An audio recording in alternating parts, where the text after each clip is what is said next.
Do these 10 things and you are on your way to becoming a failure in life.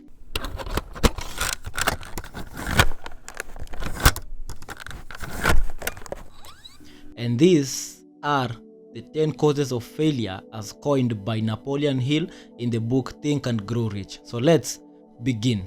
Okay, so the number 10th thing that you do to become a failure in life is negative personality.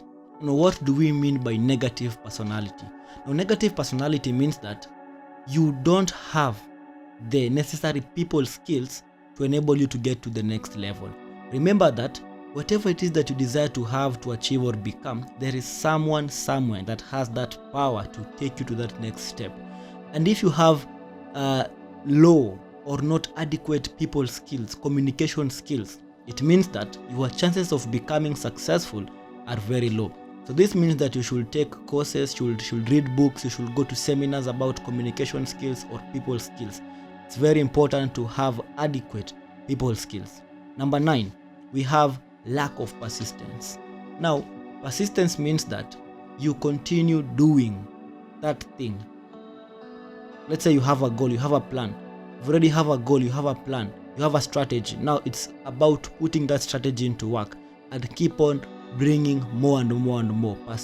Being persistent. It's more like of that parable of that woman and the judge. Now the woman kept on bogging down the judge, and the judge had to do the right thing, not because he wanted to, but simply because the woman was so persistent. Number 8, procrastination. This is a big one for me and for many people.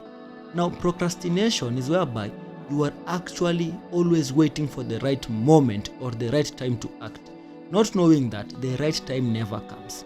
You only make it right. Now, when you procrastinate, some call it being perfectionist, waiting for the right time, for the right moment to do something. But what procrastination does, you just postpone the work for tomorrow, for the other day, and this is a great way of becoming a failure in life.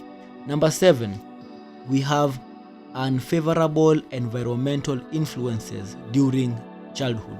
Now, this is something that most people don't have the power over, because you don't really pick or choose where you will grow up. And some people might have unfavorable environmental influences during childhood. For example, people who are born in Africa, because we have less resources, we have corruption, we are in developing countries, our chances of success are quite minimum or very small as compared to people who are born in Europe or in the States, because at those continents we have favorable factors that will enable for their success, you see.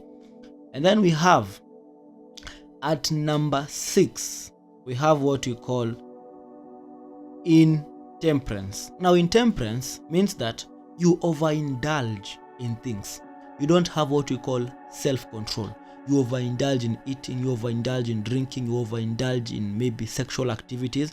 You don't have that self-control within you. And if you lack self-control, it is easy for you to self-destruct yourself and your own goals. At number 5, we have lack of self-discipline.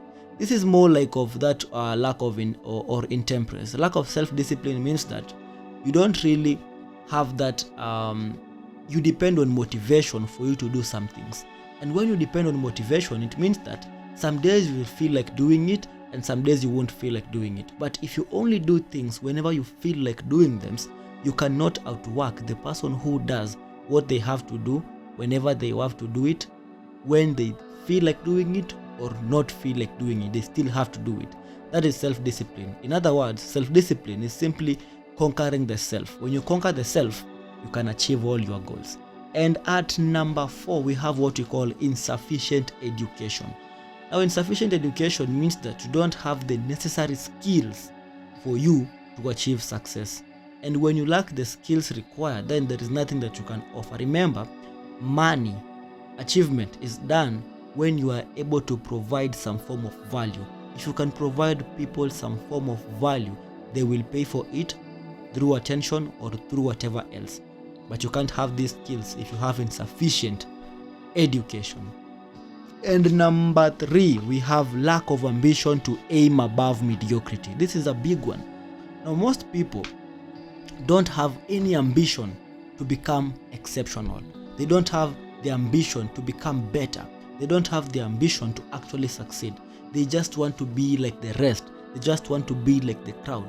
And if you have this quality whereby you lack any ambition to aim above mediocrity, then your chances of success in life are actually very minimal. And number 2, we have lack of a well-defined purpose in life. Now, this is a big one. Now, when you have a lack of a well-defined purpose in life, it means that you don't have the gas, you don't have that excitement of waking up every day to go and chase or actually fulfill your purpose. People who have purpose in life are always ambitious, because when they wake up, they have this drive, they have this energy of going out there and simply making things work because they have a well-defined purpose. So if you don't have a well-defined purpose, you could ask yourself simple questions such as, what actually makes you happy? What brings the inner child within you? What is it that you think you can do from now up until you get old without actually getting bored of it, and you can also do it without actually being paid? Your passion is for you. Your purpose is your service or gift to the world. And at number 1, so if you've been watching up until this period, thank you. Don't forget to subscribe. And the number 1 cause of failure is unfavorable